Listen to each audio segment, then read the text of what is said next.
라우다테 도미눔, 주님을 찬양하라. 그분의 사랑 우리 위에 굳건하고 주님의 신실하심은 영원하리라. 영광의 성부와 성자와 성령께 처음과 같이 이제와 항상 영원히 아멘. 이 우리 찬양대가 오늘 찬양한 가사의 내용입니다. 한 해 동안 우리 인생과 삶, 우리 가정과 자녀, 그리고 우리 공동체에 베풀어 주신 하나님의 은혜가 너무 크고 놀랍습니다. 우리 교회는 전에 말씀드렸던 것처럼 교회 개척 초기부터 11월 첫째 주일을 추수감사 주일로 지켰습니다. 이날 이 모든 것이 다 하나님의 은혜요 선물입니다. 우리가 그렇게 고백하는 뜻깊고 의미 있는 시간을 보내는 추수감사 주일이 되길 간절히 바랍니다. 우리 하나님의 은혜가 아니면 살 수 없습니다. 우리 하나님의 은혜로 여기까지 살아왔습니다. 그야말로 찬양 가사처럼 은혜가 아니면 살 수 없는 존재들이 바로 우리입니다. 오늘 아침 주시는 이 하나님의 말씀이 여러분들을 하나님의 은혜를 구하는 자리로 초청하는 말씀, 또 그 주시는 은혜를 힘입어 승리하는 것을 확신하는 아침이 되기를 주님의 이름으로 간절히 축원합니다.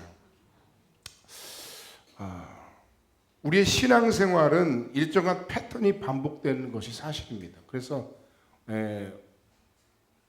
신앙이 올라가는 때도 있고 하얀 곡선을 그릴 때도 있고 바닥을 치고 다시 올라가는 때도 있습니다. 그 격차를 줄이는 것이 우리의 신앙의 아주 중요한 과제이겠죠.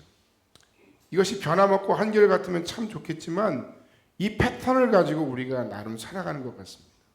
그런데 문제는 이런 패턴 가운데 그래도 조금씩이라도 나아지는 사람이 있는가 하면, 그러나 자꾸 이런 패턴 가운데서 오히려 조금씩 나빠지는 그러한 인생도 있다는 겁니다.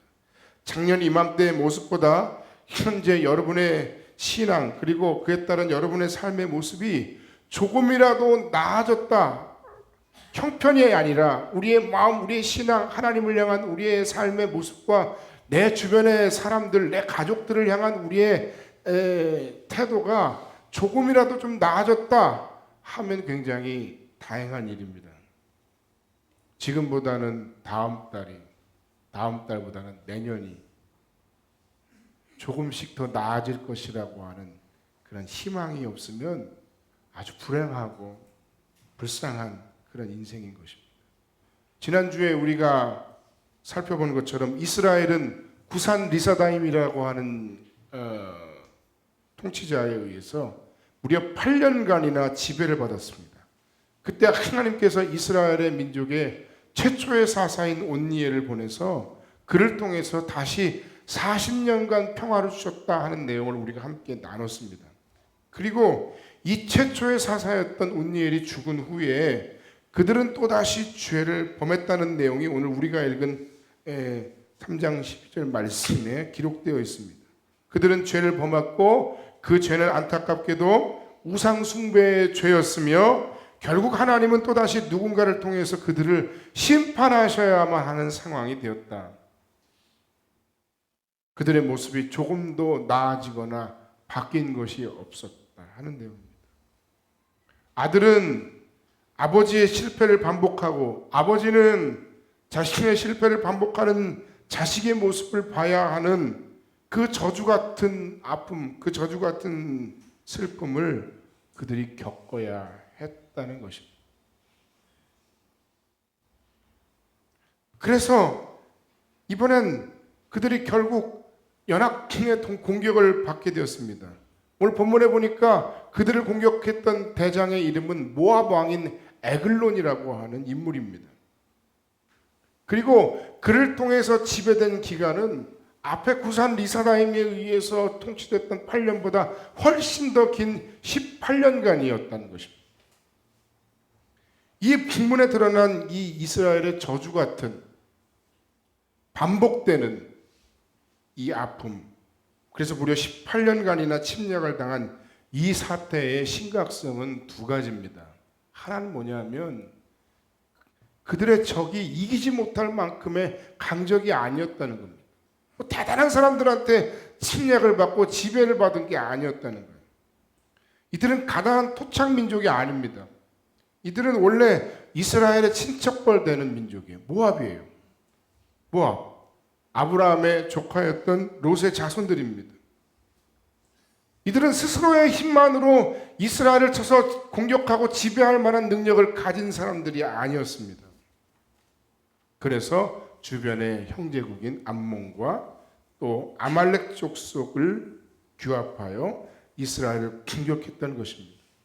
게다가 그들의 수장인 에글론이라고 하는 왕은 우리가 본문에서 이미 읽은 것처럼 그렇게 지략이 뛰어난 인물도 아닙니다.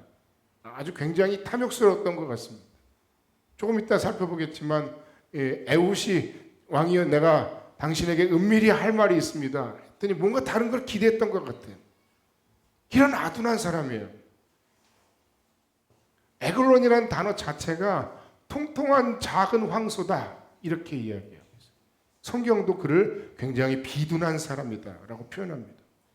그러니까 이 이스라엘의 패배는 그 적이 대단해서 지금 지고 있고 지배당하고 있는 것이 아니었다는 것이 첫 번째 아픔입니다. 그리고 더 심각한 아픔의 내용은 무엇인가 하면 바로 하나님께서 허락하셨던 그 승리의 현장에서 그들이 패배를 경험하고 있다는 것입니다. 오늘 본문에 기록되어 있는 종려나무 성읍은 바로 여리고 성입니다. 여러분 여리고 하면 생각나는 것이 있습니까? 에글론이 이 여리고를 지배하고 이 여리고를 통해서 이스라엘을 지배하는 그들의 전초기지를 삼았다는 것입니다. 여러분 이 여리고가 어떤 곳입니까?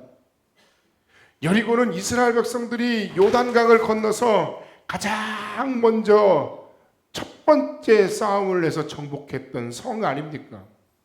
그 성이 굉장히 크고 견고했지만 그러나 그들은 단 한 방울의 피도 흘리지 않고 그 성을 정복할 수 있었습니다. 단지 말씀에 순종하여 성을 하루에 한 바퀴씩 돌았을 뿐이며 침묵을 지켰을 뿐입니다. 순종했을 뿐이었습니다. 그래서 그 여리고에서 싸우신 하나님으로 말미암아 그들은 위대하고 엄청난 승리를 이루어낸 기념비적인 곳이 바로 여리고입니다. 그 승리는 가나안 정복전쟁에 있어서 가장 최초의 승리였을 뿐만 아니라 그 싸움을 통해서 가나안 전체가 이스라엘 그리고 이스라엘의 하나님인 여호와를 인하여 그들의 마음이 녹아내리게 했던 그런 대단한 장소입니다. 하나님께서 이런 승리를 허락하셨던 그 승리의 현장에서 그들은 패배를 경험했다는 것입니다. 꼭 이길 수밖에 없는 사람들과의 싸움, 심지어 내가 얕잡아 보던 사람들과의 싸움에서 패하고 하나님께서 나에게 승리를 경험하게 하셨던 그 상황과 그 장소가 그래서 너무 당당했던 그 장소가 오히려 내게 뒤통수를 치는 바로 그곳에서 다시 회복할 수 없을 것 같은 치명적인 일패를 당하는 그 현장이 바로 여리고가 되고 말았다는 것입니다. 여러분 어째서 이런 일이 일어났을까요? 패배의 원인이 있어요. 그들이 진 이유가 있어요.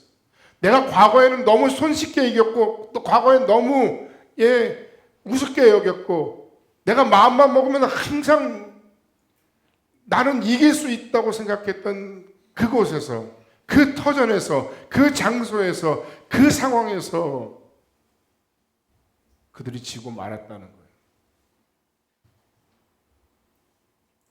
왜 졌을까요? 교만하면 지는 겁니다. 내 힘으로 이겼다 생각하면 지는 겁니다. 지게 되어 있습니다. 옛날 얘기를 해서 안 됐습니다만 제가 과거에 어떤 교역자들을 면접하는데 그 이야기를 가만히 들어보면 비난하는 게 아니에요. 한번 들어보세요. 가볍게. 어느 교회 목사님은 다 자기가 이렇게 세워드려서 이렇게 됐고, 자기가 이것도 해드렸고, 자기가 저것도 해드렸고, 자기가 다른 것도 할 수 있도록 해드렸다. 물론 도와드렸겠죠. 저는 그 당시 순진해서 그걸 다 믿었는데,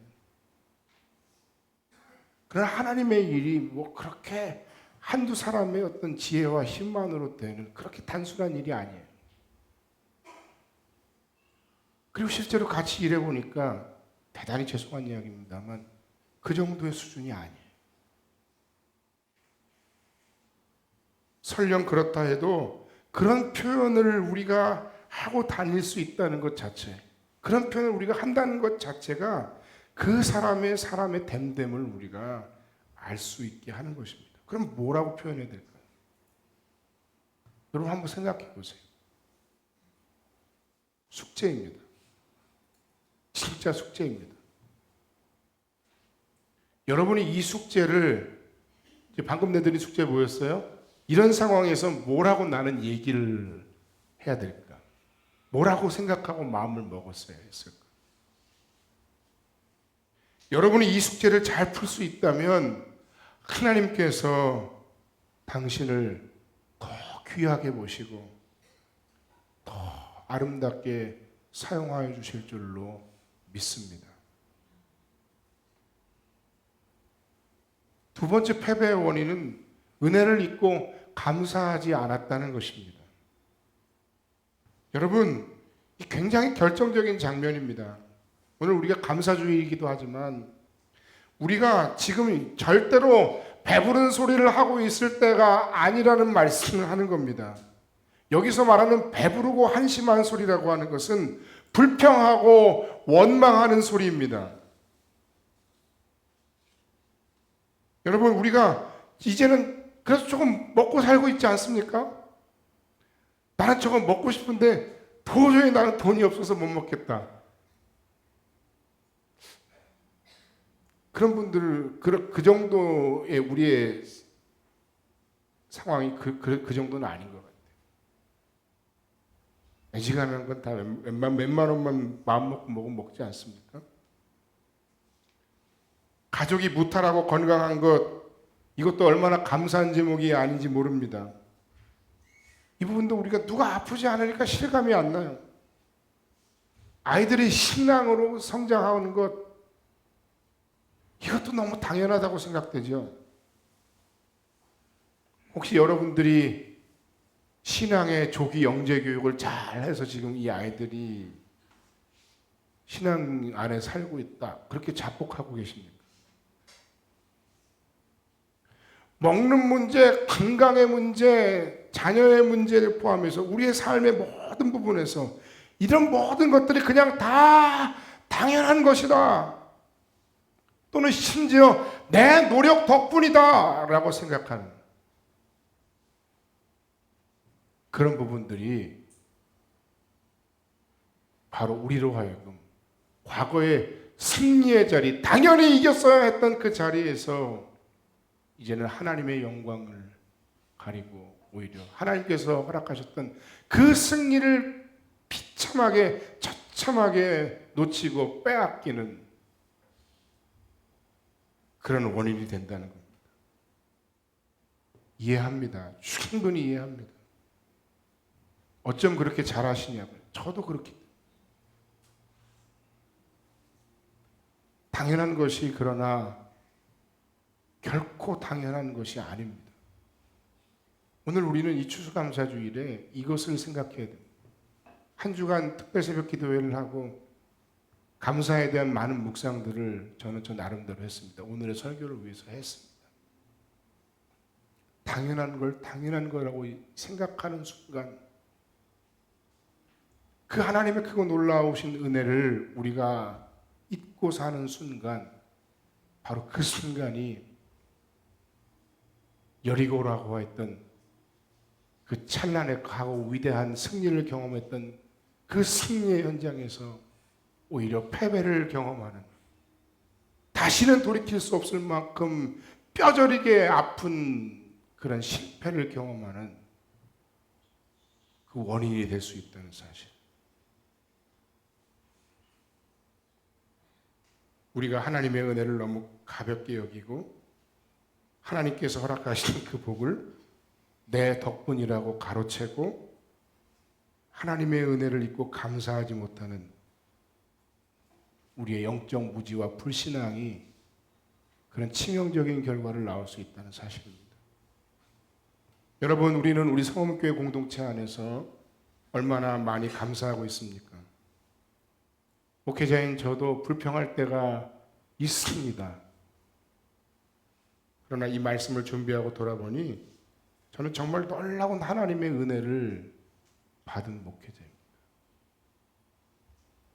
새로운 시대에 새로운 교회를 세워갈 수 있는 힘을 주셨습니다. 여러분들 같이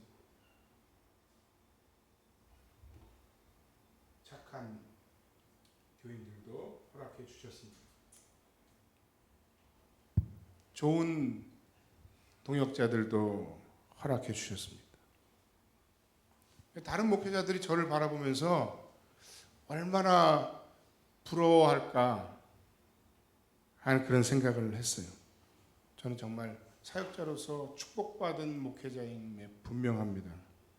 그런데 제가 만약에 감사하지 않는다면 하나님뿐만 아니라 주변의 목회자들이 어떤 생각을 할까 하는 생각을 해보았습니다.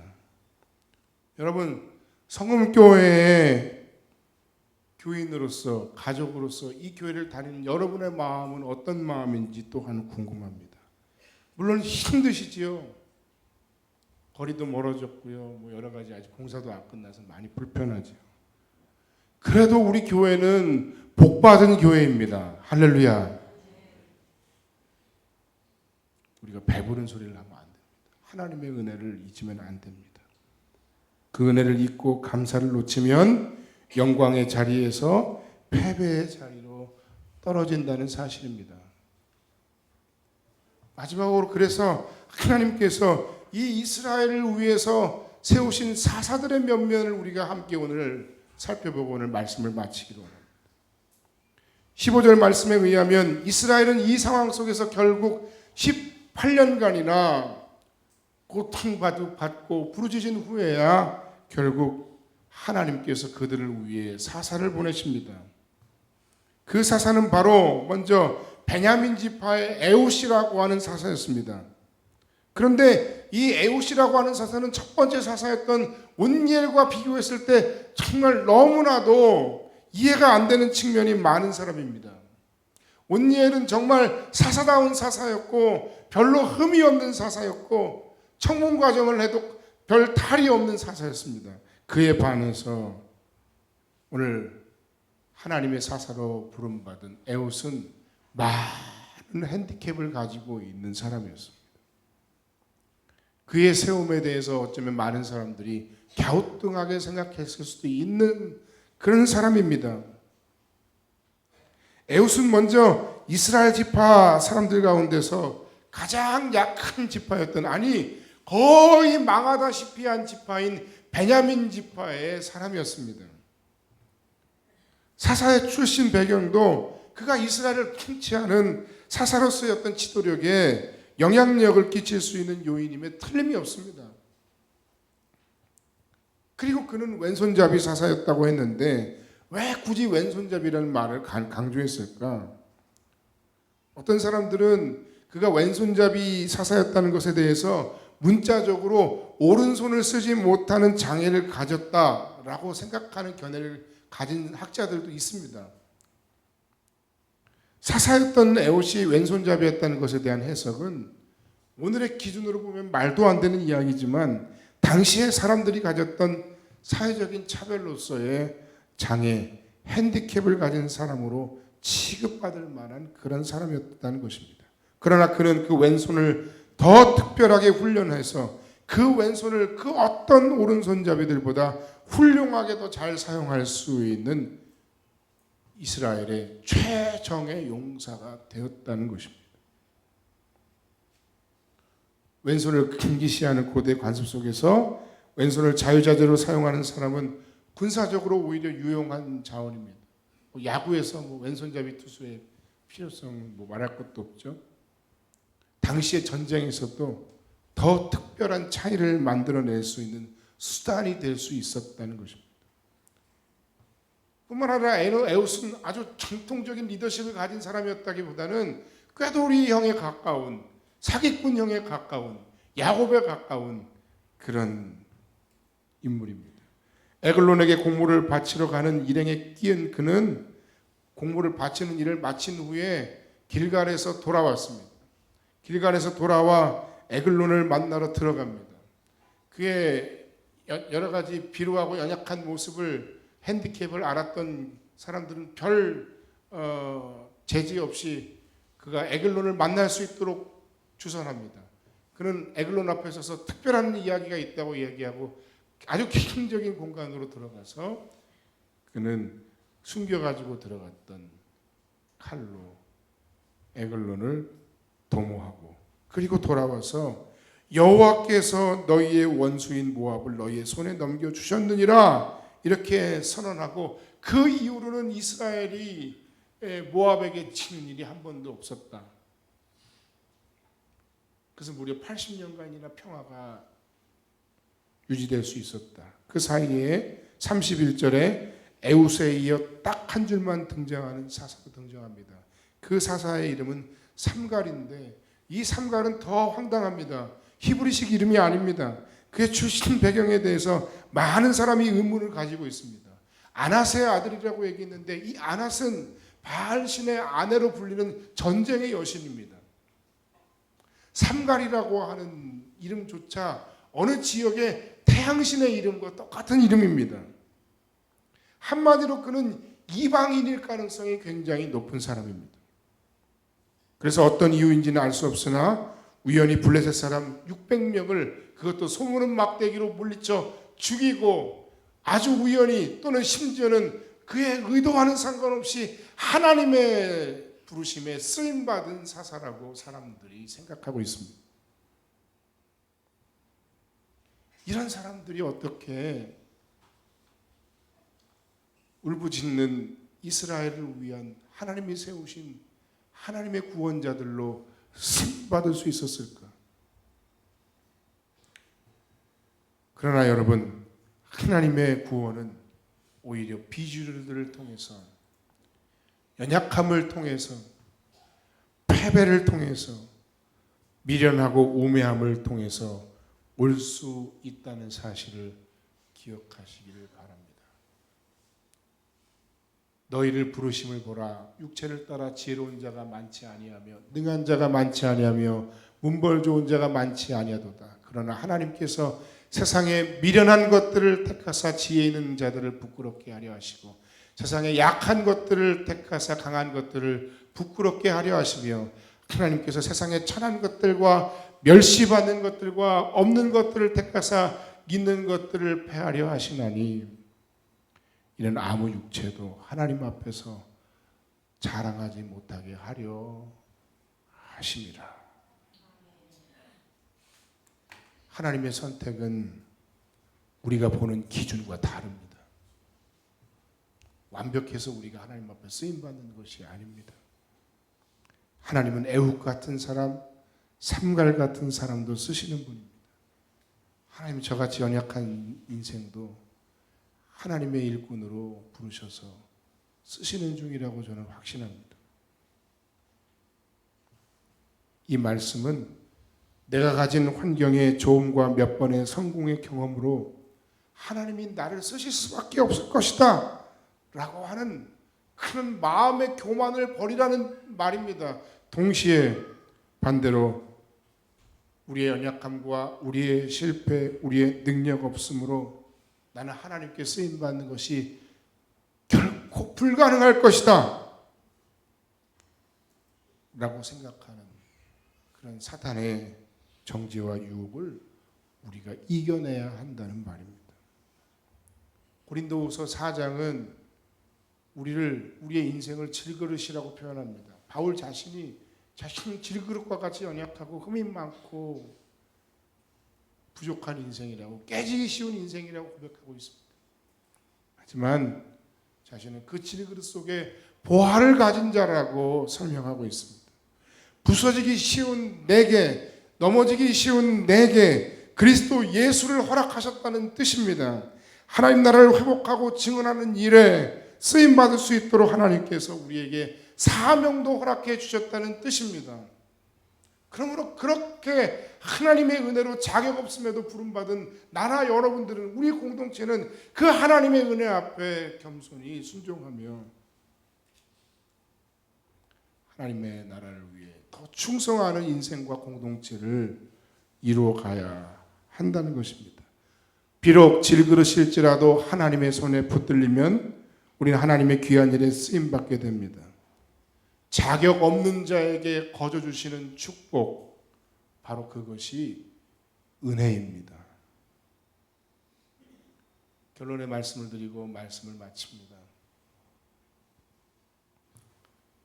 하나님의 은혜로 허락하셨던 그 승리의 현장에서 패배를 경험하지 않기 위해 우리는 더욱더 겸손하게, 그리고 그 하나님의 은혜를 기억하고 감사하는 인생을 살아야 되겠습니다. 성경에서 말하는 구약의 3대 절기, 초막절, 수장절, 유월절, 가만히 곰곰이 생각해 보니까 그건 다 하나님이 그들에게 행하셨던 은혜를 기억하고 감사하라는 절기예요.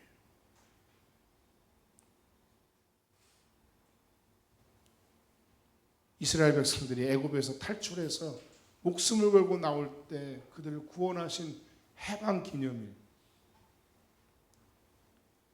광야에서 아무것도 먹고 마실 것이 없을 때 그들을 불기둥과 구름기둥으로 인도하시고 매일같이 만나로 먹이시고 반석에서 생물이 터져 나오게 하셔서 40년이 넘는 그 기간 동안에 이스라엘 백성들의 생명을 보존해 주셨던 그때를 기억하기 위해서 그들은 텐트를 치면서 초막절을 지켰어요.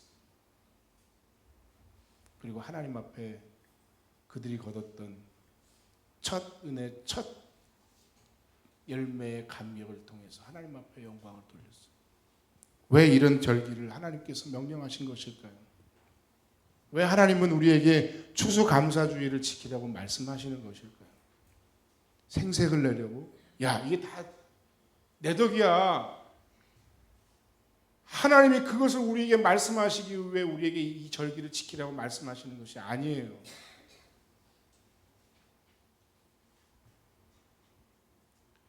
그 모든 하나님의 행하신 일들을 통해서 너희는 더욱 하나님을 신뢰하고 하나님의 은혜를 구하는 인생이 되어야 한다. 그것이 하나님 아버지의 마음이에요.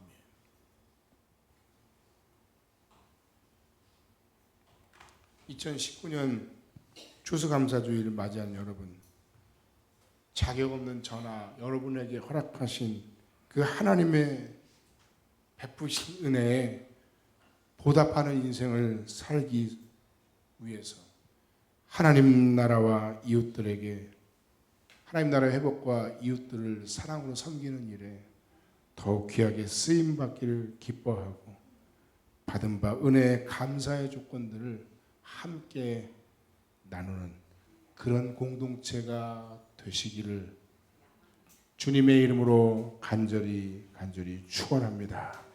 기도하겠습니다.